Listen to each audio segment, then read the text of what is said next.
রাজধানী ঢাকার বিজয়নগরের আলগাজী কমপ্লেক্সের দ্বিতীয় তলায় গণ অধিকার পরিষদের জরুরি সংবাদ সম্মেলন আয়োজন করা হয়েছে।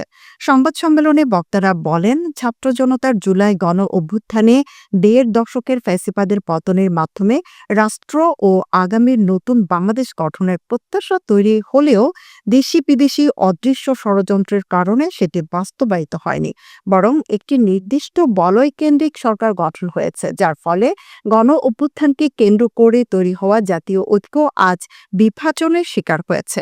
এক্ষেত্রে গণ অভ্যুত্থানের অংশীজনরা আজ একে অপরের বিরুদ্ধে অবস্থান নিয়েছে, যা জাতির জন্য অশুভ সংকেত। সরকারে থাকা ৩ ছাত্র উপদেষ্টা একজন পদত্যাগ করে নতুন রাজনৈতিক দল গঠন করেছেন।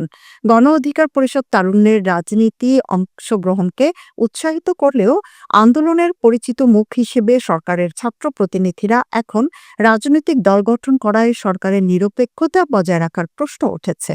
এ কারণে সরকারের ছাত্র উপদেষ্টা পদে থাকা অন্য ২ ছাত্র উপদেষ্টা সহ সরকারের প্রতিনিধিত্বকারী সকল ছাত্রদের পদত্যাগের আহ্বান জানানো হয়।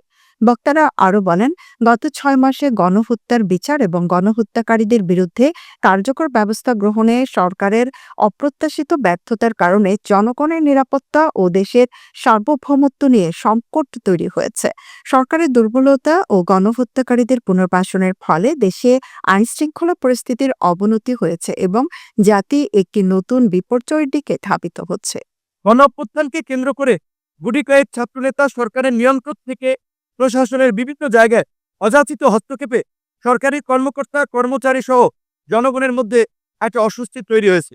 যেহেতু আন্দোলনের পরিত্যক্ত মুখ থেকে সরকারের প্রতিনিধিত্বকারী ছাত্ররা রাজনৈতিক দল গঠন করেছে, যেহেতু সরকারের নিরপেক্ষতা বজায় রাখা ও জনগণ সহ রাজনৈতিক নেতৃবৃন্দের আস্থা ধরে রাখতে সরকারে থাকা অন্য ২ ছাত্র উপদেষ্টা সহ সরকারের প্রতিনিধিত্বকারী সকল ছাত্রদের পদত্যাগের আহ্বান জানাচ্ছি।